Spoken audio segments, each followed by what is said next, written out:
नमस्कार, मैं रितिका सिंह स्वागत करती हूँ आपका हमारे इस खास शो में। दुनिया में बहुत से दंपति ऐसे हैं जिन्हें संतान सुख नहीं मिल पाता है। लाख कोशिशों के बावजूद, तमाम तरह के इलाज करवाने के बाद भी कई महिलाओं की गोद सूनी रह जाती है। ऐसे में आईवीएफ तकनीक एक उम्मीद की किरण बनके उनके सामने आई है। आईवीएफ एक फर्टिलिटी प्रक्रिया है जिससे कई परिवारों को संतान सुख प्राप्त हो चुका है। समय के साथ साथ आईवीएफ ट्रीटमेंट में नई तकनीक का विकास हुआ है, लेकिन आज भी आईवीएफ से रिलेटेड लोगों के मन में कई मिथ्स भी हैं और आज हम इसी से जुड़ी गलतफहमियों की और सटीक जानकारी पर चर्चा करेंगे। और इसी पर बात करने के लिए हमारे साथ मौजूद हैं doctor Manju Khurana, IVF specialist, Govind IVF centre Hisar, Haryana, doctor Vijaydeep Kaur, chief IVF consultant, Rana IVF centre, Ludhiana. आप दोनों डॉक्टर्स का बहुत बहुत स्वागत है हमारे इस खास शो में। डॉक्टर मंजू, मेरा पहला सवाल आपसे है, आईवीएफ के बारे में सबसे आम गलतफहमियां कौन सी हैं जिनका सामना एक डॉक्टर के तौर पर आपको करना पड़ता है और आप उनका समाधान कैसे करती हैं? देखिए, ये बहुत अच्छा क्वेश्चन है।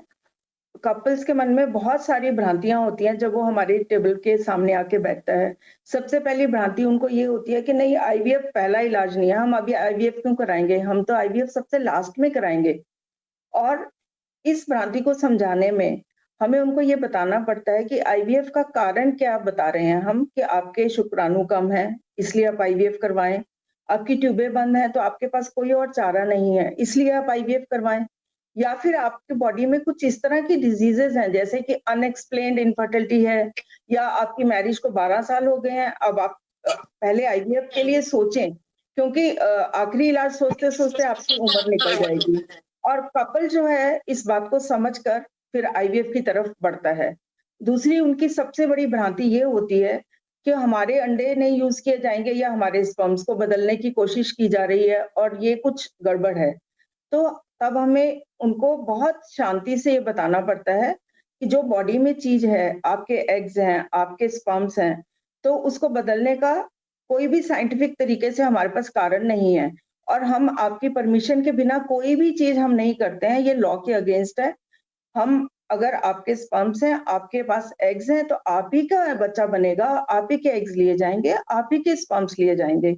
और कपल को जब हम समझाते हैं ना, तो वो बहुत अच्छे से इस बात को समझ लेता है। जो एक भ्रांति उनके मन में रहती है कि नहीं नहीं, इससे तो साधारण तरीके का बच्चा नहीं पैदा होगा, कुछ इसमें प्रॉब्लम्स आएंगी, तो उनको ये बताया जाता है कि जैसे रूटीन में प्रेगनेंसी ठहरती है और अबॉर्शंस होते हैं, या कोई बच्चे में खराबी आती है, या कोई प्रॉब्लम्स आती हैं प्रेगनेंसी के बाद, जैसी नॉर्मल प्रेगनेंसी में आती है वैसे ही इसमें आती हैं, तो इसमें कोई डरने की बात नहीं है।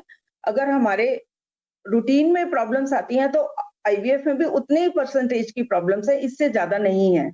और चौथी भ्रांति उनको ये रहती है, अगर हमने आईवीएफ कराया तो हमारा तो सारा शरीर खराब हो जाएगा और हम आगे तो बच्चा करने लायक नहीं रहेंगे, और अगर बच्चा होगा तो उसके बाद हमें बहुत कॉम्प्लिकेशंस का सामना करना पड़ेगा। तो मेजर बात यह है कि हमें ये समझाना ज्यादा जरूरी हो जाता है कि आईवीएफ हम प्रेगनेंसी के लिए कर रहे हैं, आपको बच्चा नहीं ठहर रहा है इसलिए कर रहे हैं, ना कि आपकी बॉडी को कॉम्प्लिकेशंस देने के लिए कर रहे हैं। अगर प्रेगनेंसी ठहरेगी तो जो रूटीन में एक कपल को प्रेगनेंसी ठहरने के दौरान प्रॉब्लम्स आ सकती हैं इस उम्र में, वो आपको भी आ सकती है, लेकिन आज के दिन साइंस इतनी एडवांस्ड है कि हर चीज को एंटीनेटल केयर बहुत अच्छे से की जाती है इन पेशेंट्स की। इन पेशेंट्स में हम स्पेशल प्रिकॉशंस लेते हैं और उनको हम उस टाइम, डिलीवरी के टाइम तक सेफ रखने की कोशिश करते हैं। तो इस सब बातों को समझकर एक कपल आगे बढ़ता है और प्रेगनेंसी की तरफ आईवीएफ के द्वारा जाता है। डॉक्टर विजयदीप, अगला सवाल आपसे है, आईवीएफ का प्रोसेस कितना सेफ और कंफर्टेबल है? ये एक बहुत ही रेलेवेंट क्वेश्चन है, बिकॉज लोगों के मन में ये बहुत बड़ा मिथ होता है कि आईवीएफ पता नहीं कितना पेनफुल या कितना अनकंफर्टेबल प्रोसीजर है। आईवीएफ एक बहुत ही सेफ और बहुत ही कंफर्टेबल प्रोसीजर है। इसमें जितने भी स्टेप्स हैं, स्टार्टिंग फ्रॉम जो हम स्टिमुलेशन देते हैं पहले एग्स बनने के लिए ओवरीज में, वो जो स्टिमुलेशन है वो 10 to 12 डेज चलती है। उसमें जो इंजेक्शंस, जो नीडल्स यूज होती हैं वो बहुत फाइन होती हैं। उसमें पेशेंट को कोई बहुत ज़्यादा डिस्कम्फर्ट नहीं होता। एंड आजकल जो हम प्रोटोकॉल्स यूज़ करते हैं स्टिमुलेशन के लिए, उसमें chances of hyper stimulation of the ovaries भी बहुत कम है। पहले क्या होता था कि जब हम इंजेक्शंस देते थे तो ओवरीज कई बार हाइपर स्टिमुलेट हो जाती थी, उसकी वजह से पेशेंट को आफ्टरवर्ड्स बहुत कॉम्प्लिकेशंस आती थी। पर अब हम जो देते हैं उससे उसका रिस्क ऑलमोस्ट निग्लिजिबल है।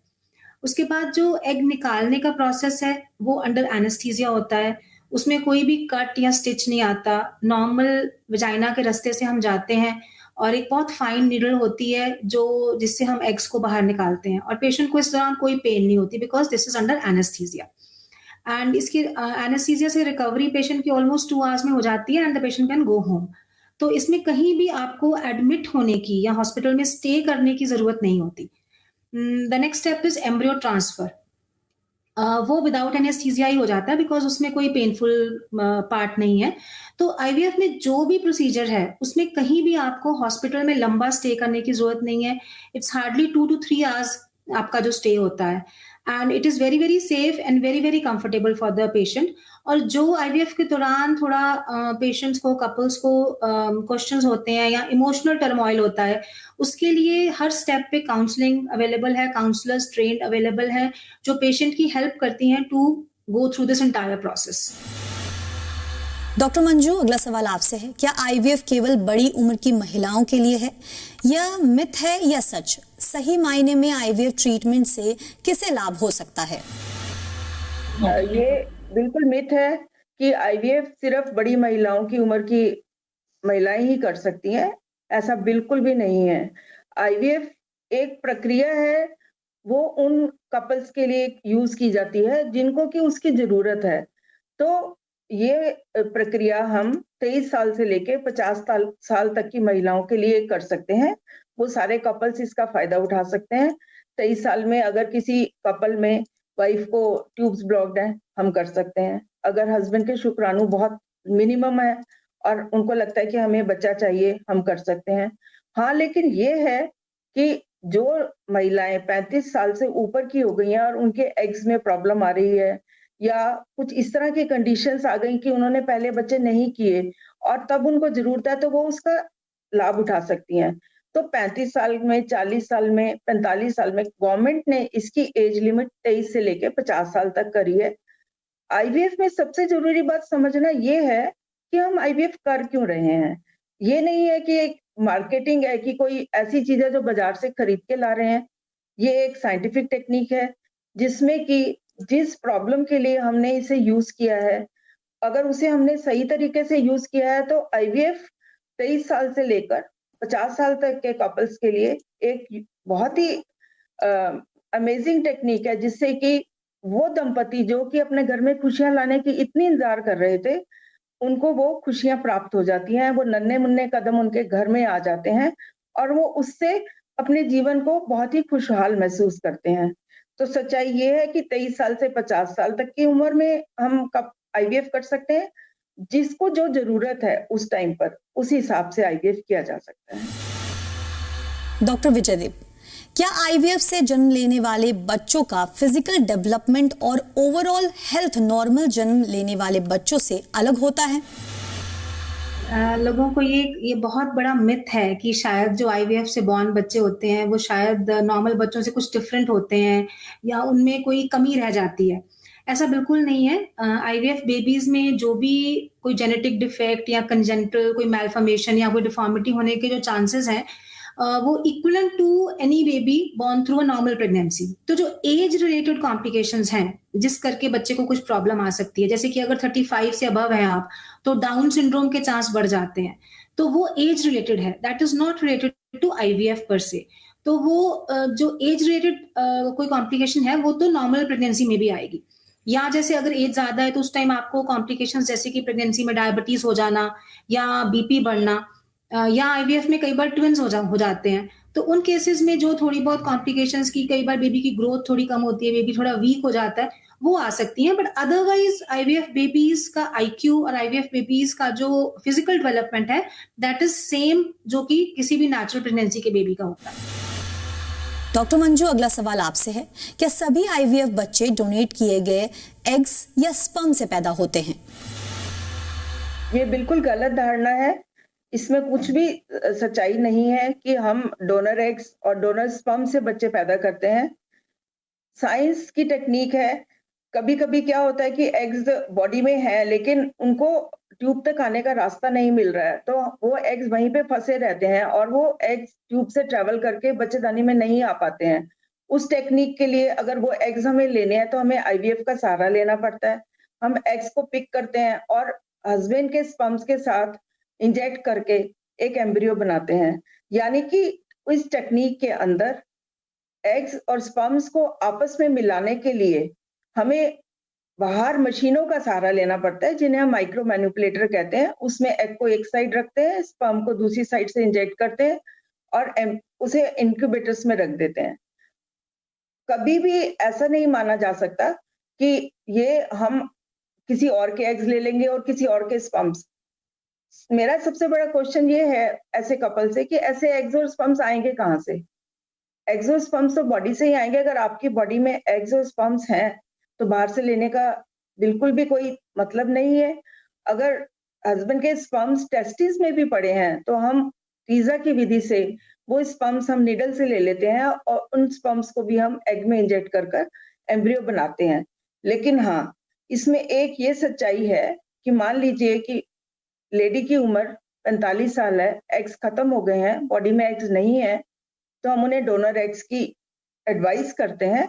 और वो जो डोनर एग्स हैं, वो गवर्नमेंट की तरफ से परमिशन है कि हम उन्हें डोनर एग्स प्रोवाइड करा सकते हैं और पूरे लॉ को मानते हुए हम उन डोनर एग्स को लेते हैं और उन एग्स के द्वारा हस्बैंड के स्पर्म्स में इंजेक्ट करके और एम्ब्रियो बनाते हैं। और दूसरी तरफ अगर हस्बैंड में बिल्कुल स्पर्म्स नहीं है और कपल बच्चा चाह रहा है, तो ऐसे ही गवर्नमेंट ने एक प्रोविजन किया है एआरटी लॉ में कि हम डोनर स्पर्म्स ले सकते हैं और वाइफ के एग्स के साथ इंजेक्ट कर कर एम्ब्रियो बना सकते हैं। और अगर एग्स भी नहीं है और स्पर्म्स भी नहीं है, दोनों कंडीशंस हैं, तो हम डोनर एग्स और डोनर स्पर्म्स लेते हैं, बैंक से लेते हैं और उसके बाद इन दोनों को का एम्ब्रियो बनाकर हम कपल को बच्चा दे सकते हैं। तो ये सच्चाई बिल्कुल नहीं है कि एग्स और स्पर्म्स डोनेट किए जाते हैं। जब ज़रूरत होती है तब लिए जाते हैं, वरना कपल के अपने एग्स और अपने स्पर्म्स को ही यूज़ किया जाता है। डॉक्टर विजयदीप, क्या भारत में अनमैरिड या सिंगल लोग आईवीएफ करवा सकते हैं या फिर आईवीएफ ट्रीटमेंट के लिए मैरिड होना जरूरी है? जो हमारा लेटेस्ट एआरटी एक्ट है, असिस्टेड रिप्रोडक्टिव टेक्नोलॉजी एक्ट है, जो उसके तहत जो फीमेल है वो 21 से 50 साल तक की एज तक आईवीएफ करा सकती है और जो मेल है वो 21 से 55 ईयर्स तक आईवीएफ करा सकते हैं। इंडिया में सिंगल फीमेल को आईवीएफ कराना अलाउड है विद डोनर स्पर्म्स, लेकिन सिंगल मेल को अलाउड नहीं है। तो अगर आप मैरिड नहीं हैं, अगर आप अनमैरिड फीमेल हैं, तो आप आईवीएफ के लिए ऑप्ट कर सकती हैं, या अगर आप विडोड हैं, डाइवोर्सी हैं, तो आप आईवीएफ के लिए ऑप्ट कर सकती हैं। लेकिन अगर आप इंडिया में सिंगल मेल हैं, तो आप आईवीएफ के लिए ऑप्ट नहीं कर सकते। अगला सवाल डॉक्टर मंजू आपसे है। क्या सक्सेसफुल प्रेगनेंसी करने के लिए ज्यादातर महिलाओं को आईवीएफ के एक से अधिक दौर की जरूरत होती है? जी, ये बहुत ही अच्छा और वैलिड क्वेश्चन है जो कि कपल्स को पता होना चाहिए कि जब एक कपल हमारे पास आता है तो वो ये समझ के आता है कि मुझे तो बच्चा ठहर ही जाएगा। ऐसा नहीं है। जब 10 कपल्स मेरे पास इलाज के लिए आएंगे तो 30 to 40% कपल्स को पहली बार में बच्चा ठहर जाएगा और कुछ परसेंटेज कपल्स को सेकेंड टाइम में ठहरेगा और कुछ कपल्स थर्ड टाइम में। टोटल सक्सेस कहें तो 70% तक के कपल्स को 3 बार में बच्चा ठहर जाएगा। इसका मतलब ये हुआ कि फर्स्ट टाइम में 30 to 40% कपल्स या 50% कपल्स ही लकी होंगे जिनको पहली बार में ठहर गया। इसलिए मेरी सबसे बड़ी एडवाइस ये है कि जब आप आईवीएफ के लिए आएं और इलाज कराएं तो आप पहला ये समझें कि मेरे अंदर प्रॉब्लम है, इसलिए मैं इलाज कराने जा रहा हूं। जरूरी नहीं है कि पहली बार में ही प्रेगनेंसी ठहर जाएगी। आप हिम्मत नहीं हारें। आपको कम से कम 3 चांस तो जरूर अपने लिए ट्राई करने चाहिए कि आपको पूरी उसमें मिल जाए कि भई मैंने पूरा ट्राई किया। मैंने कई ऐसे कपल्स भी देखे हैं जिनको 5th टाइम में और 6th टाइम में जो 5-10% बच जाते हैं उनको तब बच्चा मिलता है और कुछ ऐसी अनएक्सप्लेन कंडीशंस होती हैं जिनमें हम ट्राई कर रहे हैं और सक्सेस नहीं मिल रही। तो क्यूमुलेटिव सक्सेस रेट 60 to 70% आ जाता है, लेकिन फर्स्ट टाइम में सक्सेस रेट हम 30 to 40% ही कहेंगे जब हम एक एम्ब्रियो ट्रांसफर कर रहे हैं। अगर हमने 2 एम्ब्रियो ट्रांसफर किए तो सक्सेस रेट 50% तक भी आ सकता है, और बाय लॉ मैक्सिमम हम 3 एम्ब्रियो ट्रांसफर कर सकते हैं, और वो उन केसेस में करते हैं जिनमें कि इसकी बहुत मल्टीपल फेलियर्स हो रहे हैं या बहुत ज्यादा ऐसी कंडीशन है जिसमें कि एंडोमेट्रियम थिन है और हमें 3 एम्ब्रियो डालने हैं। तो उन कंडीशंस में सक्सेस रेट को थोड़ा और बढ़ाया जा सकता है। तो कहने का तात्पर्य सिर्फ ये है कि 3 ट्राई आप जरूर लें जब आप आईवीएफ के लिए मन बनाएं, एक बार में निराश होकर घर नहीं बैठें। ऐसा नहीं है कि पहली बार में ही हो जाएगा, और ऐसा भी नहीं है कि 3 बार में भी नहीं होगा। सो पॉजिटिव रहें और पॉजिटिव सोच के साथ ही ये काम कराएं। आप दोनों का बहुत बहुत धन्यवाद हमारे साथ जुड़ने के लिए और हमारे दर्शकों के साथ तमाम जानकारियां साझा करने के लिए। आईवीएफ से जुड़े कई मिथ्स एंड फैक्ट्स के बारे में हमारे डॉक्टर्स ने काफी डिटेल में समझाया। उम्मीद है दर्शकों को हमारा ये शो देखने के बाद आईवीएफ के बारे में कई जानकारियां मिली होगी। इस खास शो में फिलहाल इतना ही। धन्यवाद।